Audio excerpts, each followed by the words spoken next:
Halo semuanya, kenalin aku Ganda dari Prodi S1 Terapan Akuntansi Keuangan Universitas Logistik dan Bisnis Internasional.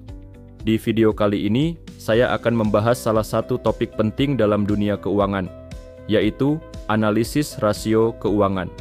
Gimana sih cara membaca kinerja keuangan sebuah perusahaan dari laporan keuangan mereka? Yuk, kita bahas bareng-bareng. Analisis rasio keuangan adalah cara untuk mengevaluasi kondisi keuangan suatu perusahaan dengan membandingkan data-data dari laporan keuangan.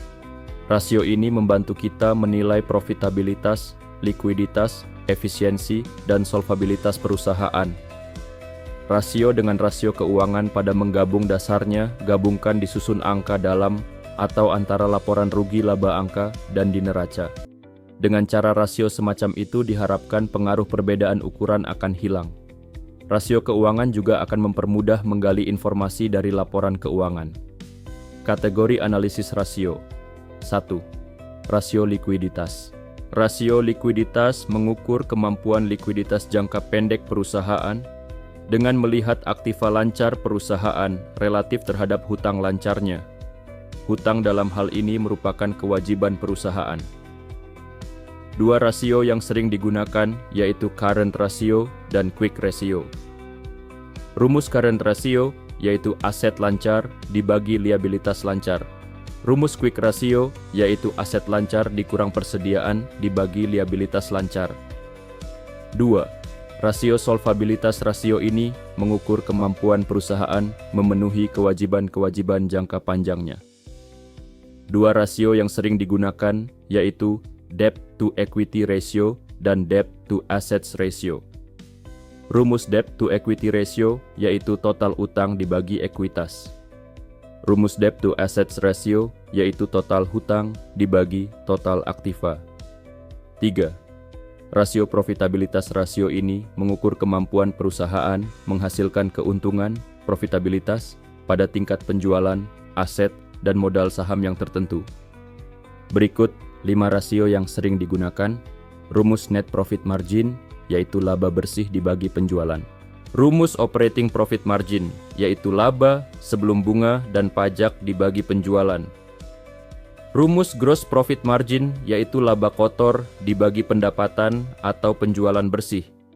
Rumus return on assets, yaitu laba sebelum bunga dan pajak dibagi total aset. Rumus return on investment, yaitu laba setelah pajak dibagi investasi. 4.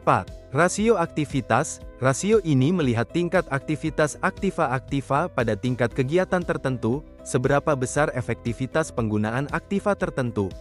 Berikut 4 rasio yang sering digunakan. Rumus total aset turnover, yaitu penjualan dibagi total aset. Rumus inventory turnover, yaitu harga pokok penjualan dibagi rata-rata persediaan. Rumus account receivable turnover, yaitu penjualan kredit dibagi rata-rata piutang usaha. Rumus fixed asset turnover, yaitu penjualan bersih dibagi total aset tetap. Apa tujuan analisis rasio keuangan? Dengan mempelajari analisis rasio keuangan, Anda dapat melihat bagaimana kondisi perusahaan Anda. Dari data ini, akan membantu Anda dalam manajemen bisnis. Analisis rasio keuangan dapat digunakan sebagai peta bagi Anda dalam mengelola bisnis. Bahkan dengan analisis ini akan membantu Anda dalam meminimalisir risiko bisnis.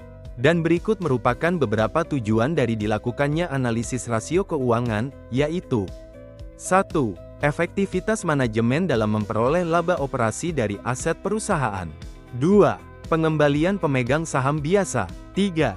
Jumlah likuiditas perusahaan. 4. Terdapat dana sebagai perusahaan. Berikut beberapa manfaat analisis rasio keuangan, antara lain, 1. Rasio keuangan merupakan angka-angka dan ikhtisar statistik yang lebih mudah dibaca dan ditafsirkan, dan merupakan pengganti yang lebih sederhana dari informasi yang disajikan laporan keuangan yang sangat rinci dan rumit. 2. Memberikan gambaran tentang sejarah perusahaan serta penilaian terhadap keadaan suatu perusahaan tertentu.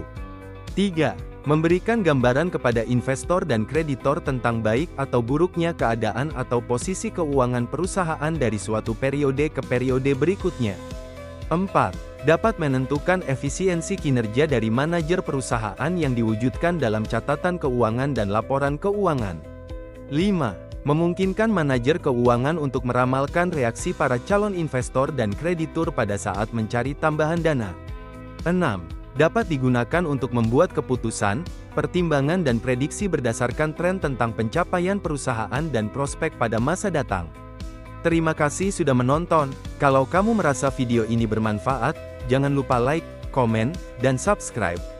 Dan kalau ada pertanyaan tentang rasio keuangan lainnya, tulis di kolom komentar ya.